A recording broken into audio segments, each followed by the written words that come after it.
देवासुर संग्राम महाभारत 2.0 18 घंटे में ही समाप्त। हेलो फ्रेंड्स, आज तक हमने आपको रामायण महाभारत के बहुत से अनसुलझे रहस्य बताए हैं।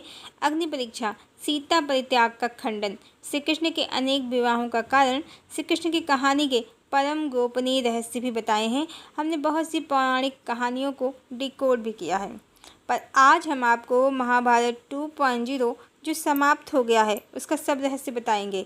लेकिन चूंकि हमें सुनने वाले डिवाइन, डेमन्स और रेप्टाइल्स सभी तरह के सोल्स सोशल प्लेटफॉर्म पर हैं, इसलिए चूंकि अभी कलिकाल पूरी तरह से समाप्त नहीं हुआ है, बस जा ही रहा है अर्थ की एनर्जी शिफ्ट के साथ साथ ही।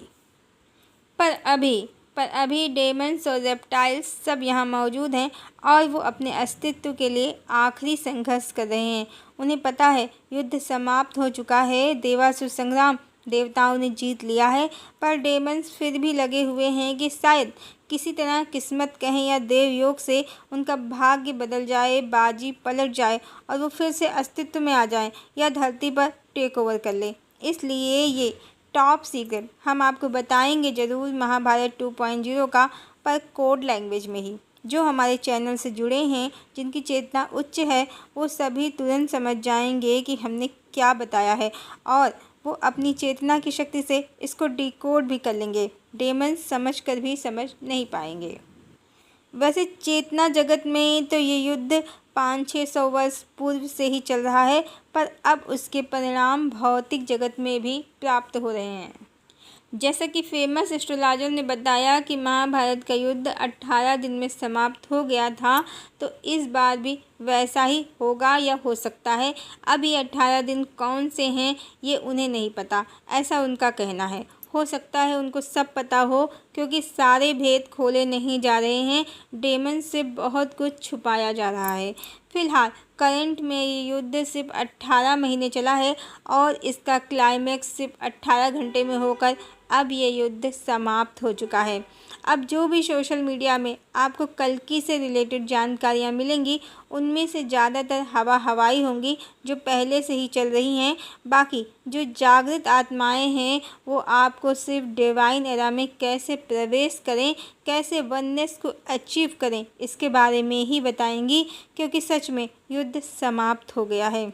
बाकी 3D जगत में जो देश आपस में लड़ रहे हैं और आगे भी जो देश लड़ने वाले हैं, जो प्राकृतिक आपदाएं आ रही हैं, आने वाली हैं, और जो महामारियां मनुष्य जाति को लीलना चाहती हैं, तो वो सब पुराना हटाने के लिए और मटेरियलिस्टिक वर्ल्ड के नाश के लिए ही हो रहा है। वास्तविकता में महाभारत 2.0 समाप्त हो चुका है। आइए अब इसको कोड लैंग्वेज में समझ लेते हैं, ये क्या है और ये कैसे समाप्त हो गया है। महाभारत 2.0 करंट में 18 महीने, लगभग 18 महीने पहले ही शुरू हुआ है। ये बिल्कुल देवासुर संग्राम या समुद्र मंथन जैसा है। यहाँ दोनों ही पक्षों ने स्वयं को डिवाइन बताया। जैसे अमृत पान करने के लिए असुरों ने देवताओं का रूप धारण कर लिया था, यहाँ भी असुरों ने देवताओं का रूप धारण कर लिया था। हर क्षेत्र में चूँकि ये कलिकाल है, तो इस समय आसुरी शक्तियाँ ज़्यादा प्रभावशाली थीं। देवता इनसे डर भी गए, बहुत से देवता पीछे हट गए, बहुत से देवताओं को इन असुरों ने तंत्र मंत्र करके कमज़ोर कर दिया, यहाँ तक कि कुछ शारीरिक रूप से कमज़ोर हो गए या दुर्घटनाग्रस्त हो गए और असुर स्वयं को देवता बताकर अपना गलत ज्ञान लोगों में बांटने लगे। चूँकि बहुत से असुर देवी लक्ष्मी या शक्ति को पाना चाहते थे पुराने देवासुर संग्राम में, पर इस बार असुरों की नज़र लक्ष्मी पर भी थी और विष्णु पर भी, और उन्होंने यही चाहा कि जैसे ही समुद्र मंथन कहें या देवासुर संग्राम का परिणाम निकलेगा, तो वो तुरंत लक्ष्मी को प्राप्त कर लेंगे या विष्णु को प्राप्त कर लेंगे, क्योंकि यदि लक्ष्मी नारायण एक हो गए तो फिर असुरों का शासन कभी नहीं हो सकता। और इसके लिए असुरों ने भगवान की अनेक डायमेंशन से अनेक स्त्रियां बताईं, आदि शक्ति का सत्य छुपाया, और जो देवता थे उन्हें माया करके कमज़ोर कर दिया, इंद्र को अधमरा ही कर दिया। तो एक मुख्य देवता जो असुरों के बीच में ही घिरा था, पर जिसमें सबसे ज़्यादा शक्ति थी, उसने माँ भगवती का आह्वान किया। वैसे हम बता दें कि गायत्री के प्रणेता पंडित श्री राम शर्मा आचार्य गुरु विश्वामित्र के ही अवतार हैं और डिवाइन प्लान के साथ ही वो माँ भगवती को बहुत पहले ही धरा पर ला चुके हैं, जो रहस्य उनके अतिरिक्त और कोई नहीं जानता। उनके परिवार के सदस्य भी यानी गायत्री परिवार के सदस्य भी नहीं जानते। फिलहाल असुरों से घिरे देवता ने, जिसको असुरों ने तंत्र मंत्र करके कमज़ोर कर दिया था, और उसके बाद सारी चैनलिंग असुर कर रहे थे और बहुत सा गलत कॉन्सेप्ट समाज में चला रहे थे। फिर जब उस देवता ने माँ भगवती का आह्वान किया तो माँ भगवती ने अपनी एनर्जी से बहुत ही शीघ्र असुरों की सेना पर टेक ओवर कर लिया और देवता भी धीरे धीरे असुरों के प्रकोप से मुक्त हो गए और इंद्र भी पूर्ण शक्तिमान हो गए। और तब इंद्र ने असुरों पर वज्रपात करना शुरू कर दिया और भगवती ने असुरों की हर चाल को नाकाम कर दिया। भगवती की सेना में एक से एक ज्ञानवान देवियां हैं जिन्होंने असुरों पर टेक ओवर कर लिया और सारे गलत कॉन्सेप्ट हटाकर सही कॉन्सेप्ट को फिर से लागू कर दिया, या समझें कि असुरों की हर माया का नाश कर दिया। इस तरह देवियों के प्रहार से और इंद्र के वज्र से असुरों की सेना अधमरी हो गई।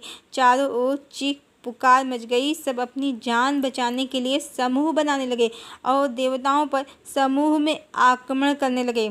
तब भगवती ने ब्रह्मास्त्र चलाया और दानव सारे असुर अपने प्राणों को बचाकर भागने लगे। कुछ तो माया करने लगे, कभी दिखने लगे कभी भागने लगे, कभी दिखने लगे कभी भागने लगे, लेकिन अंत भला तो सब भला। अब असुर आखिरी सांसें गिन रहे हैं और अभी भी बची कुची माया का प्रयोग कर रहे हैं कि किसी तरह वो फिर से टेक ओवर कर लें, पर ये उनका दुर्भाग्य है। श्री हरि विष्णु जो धरा पर हैं, उन्होंने धरती की एनर्जी को इसी बीच बहुत फास्ट स्पीड से राइज कर दिया है, इतना उच्च कर दिया है कि अब असुरों की चाहने के बाद भी, लाख चाहने के बाद भी वो धरती पर टेक ओवर नहीं कर सकते। युद्ध समाप्त हो चुका है। महाभारत 2.0 समाप्त हो चुका है और इसका क्लाइमैक्स सिर्फ 18 घंटे ही चला है। उसके बाद असुरों की काली माया और काला खेल सब समाप्त हो गया है। अब जो भी आपको अगर कहीं से महाभारत 2.0 के अपडेट मिलेंगे कि यहाँ युद्ध चल रहा है, वहाँ युद्ध चल रहा है, या ये अभी शुरू होगा, तो ये सब असुरों की माया होगी और कुछ नहीं। हमने स्पष्ट नहीं बताया है, कारण भी इसका पहले ही बता दिया है कि क्यों स्पष्ट नहीं बताया है। और एक तथ्य आप सबको ये समझना होगा कि हर मनुष्य में देवता और दानव दोनों की ही ऊर्जा होती है। जो ज्ञान में होते हैं वो देवता होते हैं और जो अज्ञान में होते हैं, अंधकार में होते हैं, वो दानव होते हैं। ये सिर्फ एनर्जी है और कुछ नहीं। जैसे ऋषि पुलत्स्य के कुल में रावण का जन्म होता है, जैसे हिरण्याकश्यप के कुल में भक्त प्रहलाद का जन्म होता है, और जैसे अंगुलिमाल भगवान बुद्ध की कृपा से दानव से देवता बन जाता है, तो इस तरह दानव या देवता का किसी घर, परिवार, जाति, कुल या वंश या धर्म से कोई लेना देना नहीं है। अज्ञानता ही असुरता है और बोधित्व ही देवत्व है। फिलहाल इस बार युद्ध बहुत जटिल रहा है महाभारत 2.0 का, क्योंकि शुरू में असुरों ने ही टेक ओवर कर रखा था इस युद्ध में और उन्होंने स्वयं को देवता सिद्ध कर रखा था, और देवताओं को असुर, जिनकी अंतर्दृष्टि 3D के पार समझ सकती थी, सिर्फ वो ही इस माया को समझ पाए। बाकी लोग असुरों को देवता समझकर उधर ही लगे रहे और युद्ध समाप्त हो गया है, पर असुर अभी भी अपनी बची कुची माया का प्रयोग कर रहे हैं स्वयं को देवता और भगवान सिद्ध करने के लिए। पर क्या कर सकते हैं, युद्ध समाप्त हो गया है, यही सत्य है।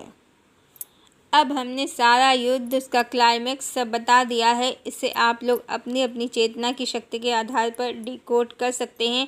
और अब बस इतना ही करना है सबको, जिन्हें भी सतयुग में प्रवेश करना है उन्हें 5D में शिफ्ट हो रही धरती के साथ तालमेल बिठाना है, स्वयं की चेतना को जागृत करना है, उच्च करना है, सब में एक ही चेतना को अनुभव करना है, प्रेम की ऊर्जा में सदा स्थित रहना है।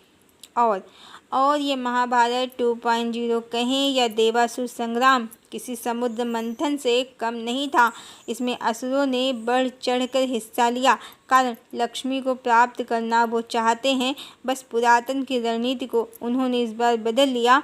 बहुत सी स्त्रियों के शरीर को कैप्चर किया और कॉन्सेप्ट दिया कि राधा और कृष्ण एक ही हैं और लक्ष्मी कोई और है। लक्ष्मी को कोई समस्या नहीं कि कृष्ण हजारों के पति बने, जबकि राधा और कृष्ण एक ही हैं।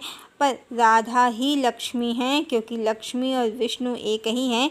लक्ष्मी विष्णु की आत्मा है और राधा कृष्ण की आत्मा है। असुरों ने माया खेली और राधा कृष्ण कहें या लक्ष्मी नारायण को अलग करने का फुल प्लान बनाया असुरों ने, क्योंकि लक्ष्मी नारायण का एक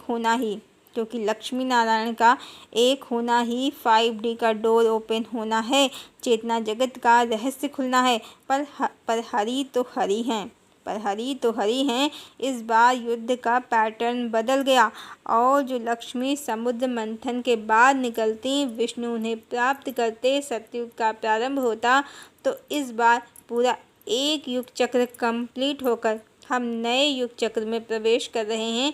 असुरों ने अपनी रणनीति का पैटर्न बदला तो भगवान विष्णु ने भी अपनी रणनीति बदल ली।